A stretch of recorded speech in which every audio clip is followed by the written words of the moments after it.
Во Дворце детского творчества наградили победителей и призеров регионального этапа Всероссийской олимпиады школьников.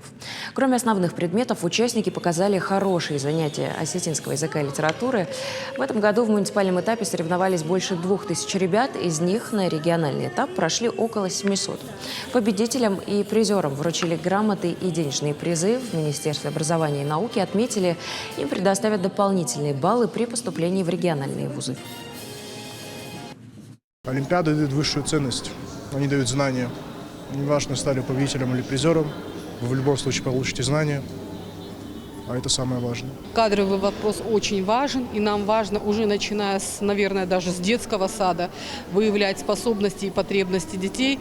Школа должна их развивать, создавать им условия и давать возможность детям проявить себя и попробовать на разных площадках.